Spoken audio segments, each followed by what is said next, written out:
আসসালামু আলাইকুম। Hello everyone, কেমন আছেন সবাই? আলহামদুলিল্লাহ আমরা অনেক ভালো আছি। তো এই তো বান্ধবীর বিয়েতে যাওয়ার জন্য কিন্তু আমরা সবাই রেডি হয়ে গিয়েছি। বাসার সামনে থেকে একদম ভ্যানে উঠে গেছি। আমি, আম্মু, আমার ভাই, আমরা তিনজন কিন্তু চলে যাচ্ছি। তো এই তো ভ্যানে আস্তে আস্তে আম্মুর স্কুলের সামনে চলে এসেছিলাম। তো এখন আমরা চলে যাচ্ছি রাস্তা দিয়ে।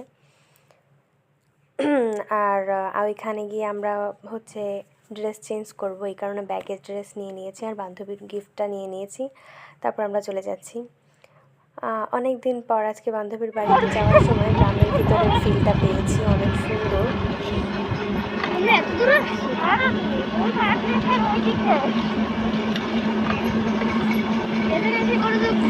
তো আম্মু আমাদেরকে দেখাচ্ছিল যে আমরা বিকেলবেলা হাঁটতে হাঁটতে এইদিকে এসেছিলাম। আম্মু ডায়াবেটিস, আম্মু যেহেতু মাঝে মাঝে হাঁটাহাঁটি করে, তো আম্মু দিয়ে রাস্তা দিয়ে হাঁটাহাঁটি করে, তো আম্মু সেটা আমাদেরকে দেখাচ্ছিল। অবশেষে অনেক দূর পথ আসার পরে অবশেষে বাড়ির সামনে চলে এসেছি। এই যে বাড়ির গেট, তো ভিতরে চলে যাব। আর ভিতরে আসার পরে আর সবাই মিলে এক জায়গায় হলে কিন্তু অত বেশি ভিডিও করা হয় না। এর মাঝে আমরা অনেক আনন্দ করেছি, কিন্তু সেটা আর ক্যামেরা বন্দি করা হয়নি।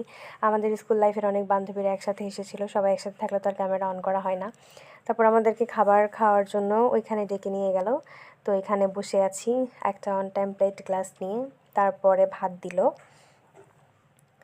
তো সবাইকে ভাত দিচ্ছিল আর আমি একটু একটু ভিডিও ফুটেজ নিচ্ছিলাম।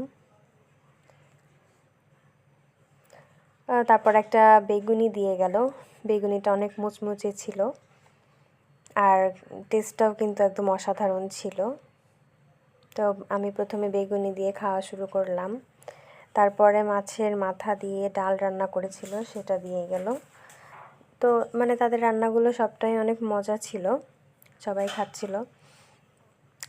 আর তারপরে এক পিস মাছ দিয়ে গেল, সম্ভবত এটা রুই মাছ বা কাতলা মাছ, আমি শিওর না যে এটা কোন মাছ। আমি মাছ তেমন একটা খাই না, কিন্তু এই বিয়েবাড়ির মাছটা অনেক অসাধারণ হয়েছিল। তারপর এক পিস মুরগির মাংস দিয়ে গেল আর 3 পিস খাসির মাংস দিয়ে গেল। তারপরে আমি আস্তে আস্তে করে খাচ্ছিলাম, প্রায় সবারই খাওয়া কিন্তু শেষ হয়ে গিয়েছিল। তো আমি আস্তে আস্তে করে ভিডিও করতেছিলাম আর খাচ্ছিলাম। রান্নাগুলো প্রত্যেকটা আইটেমই একদম অসাধারণ ছিল।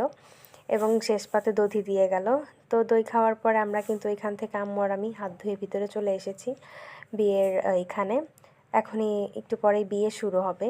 তো আমরা এখানে বসছিলাম, চেয়ারে বসেছিলাম। ওইখানে দেখলাম যে আমার বান্ধবীর ফটোশ্যুট চলতেছে। বর আসে নাই এখনও, রাত্রে 12টায় হচ্ছে বিয়ের লগ্ন। তো সবাই ভালো থাকবেন।